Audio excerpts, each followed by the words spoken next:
No, sorry, I won't say it. Yeah, it was so funny. We broadcast you at our station live, as you know. You played the extra buck version of. No, you played it. No, live. Oh, live, yeah. I might dip in there, yeah. It was like in the live broadcast. It was like fucking and fucking and fucking and fucking and fucking. It was like a world record on the radio. The most amount of fucks you've ever. Yeah, it was like 40 fucks. Well, at least I got down in history for something. 2 minutes. Yeah. It's like fucking and fucking and fucking and fucking.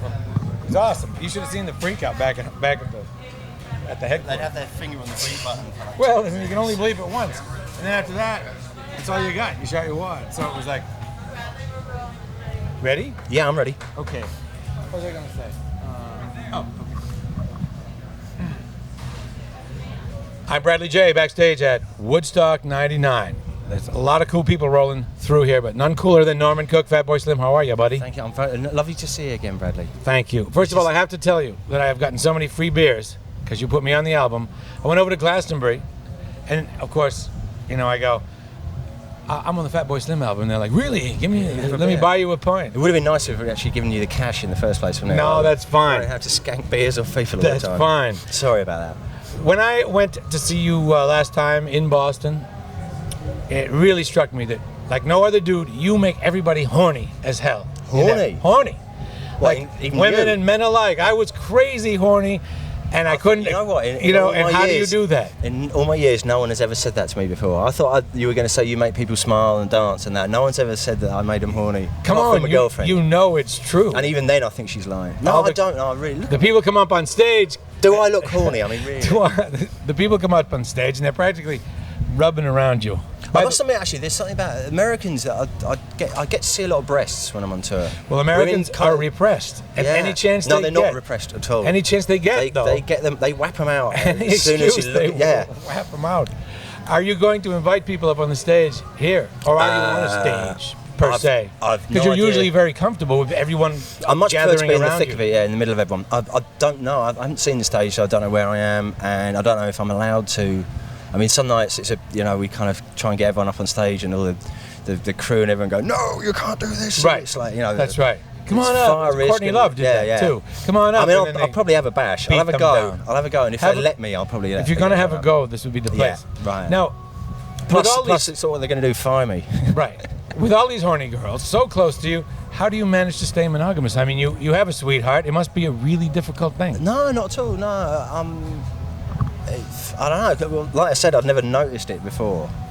But I'm always working. So the thing is, when you're a DJ, right? When you're a band, you play the show, and at the end of the show, there's all girls hanging around. Right. But when you're a DJ, you normally play kind of right to the end. So by the time you've finished, everyone's gone home.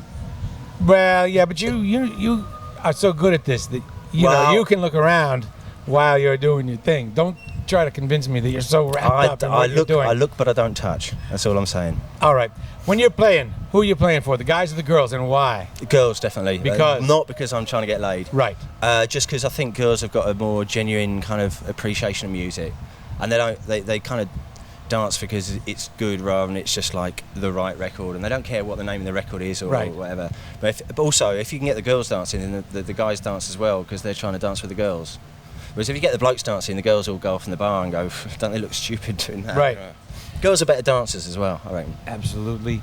You've got a lot of mileage out of you. You've come a long way, baby. Yeah. And coming to the end of that road. This is my last American show before I start the next album. Uh-huh. And I'm getting married in 3 weeks, so I've got gone to Ibiza for a week, and I've got one more show in England, and then that's it for the next 6 months. I'll be doing the album. Okay, so you'll get married, have a honeymoon, and then you'll start working on the album. How involved are you in the wedding plans? I know someone who's getting married, and man, there's nothing that can crush a romance like the planning of the wedding. Well, I'd like to think I kind of have an equal say in like how we do it and who comes and stuff like that. But there's so many details that basically because both of us are so busy at the moment, we kind of like we've kind of been leaning on our friends and PAs and that to kind of sort things out for us. Because I'm kind of doing this right up until I think I've got 10 days off before the wedding, and those 10 days probably I'll be kind of going, oh no, the flowers and the music and whatever. Right. But we're sort of paying other people to do most of the sorting out just because we're working all the time. Are you going to have a DJ? Yes. Are Are you going to get like Todd Terry or somebody? No. We've, mate, I don't know if you've heard of Stretch and Vern. No. They're kind of English kind of house act, but Stretch is a really good friend of mine, and he's the only DJ that would be like, is it all right if you just play really crap wedding music rather than cool music? Because any other DJ, because like, you know, the Chemical Brothers are going to be there, and Underworld are going to be there, and it's like, you imagine any DJ going, right, oh, these cool people here, I've got to play really cool house music. Well, the only and we want to hear like the wedding favourites, and we want everyone to get silly and dance, and I want to, you know, I want to get my nan dancing and my auntie dancing and that. So the DJ's been instructed just like to play silly wedding records rather than cool, you know. Right. Your record is very successful, like crazily successful. Do you attribute some of that to the fact that you have a structural sensibility from being in a band? Sorry about that. What's structural sensibility? I mean, okay. The fact that you made songs and not just pieces of sound.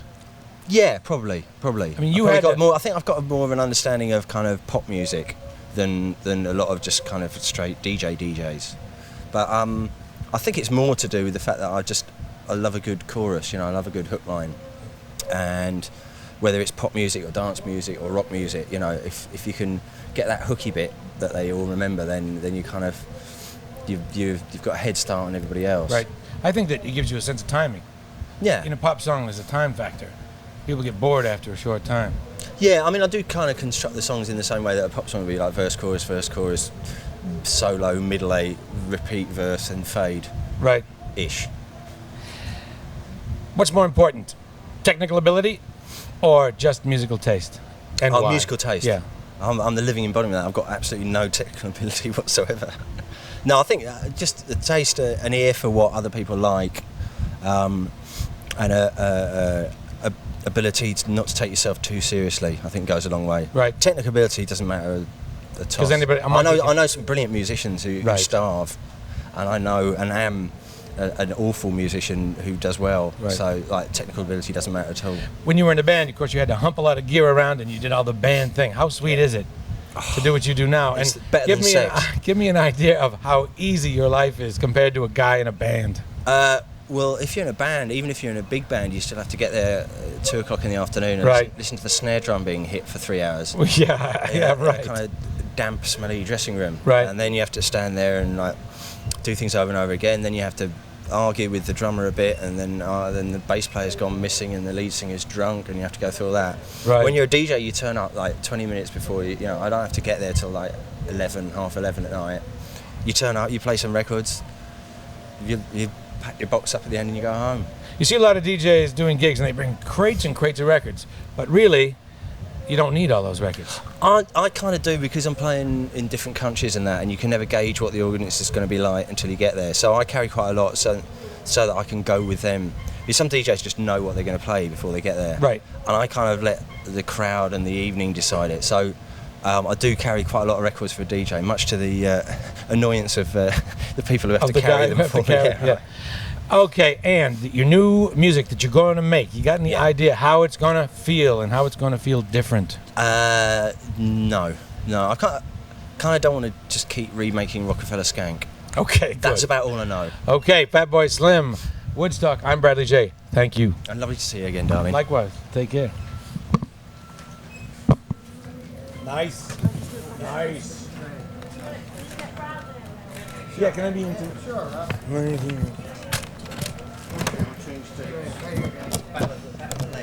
I'm whiter. Yeah, that's it. Great. Thanks a lot. Have a good kick, man. We're coming out to see you. Just by yourself. We're coming out.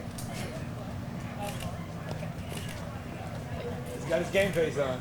Zappy is a little girl. You got it. Thank you very much. We're all coming out to see you tonight. I have a question for you. Would you mind signing some of our posters? Thank you very much. I might see you later because Sam sounds like a friend of mine. Oh, cool.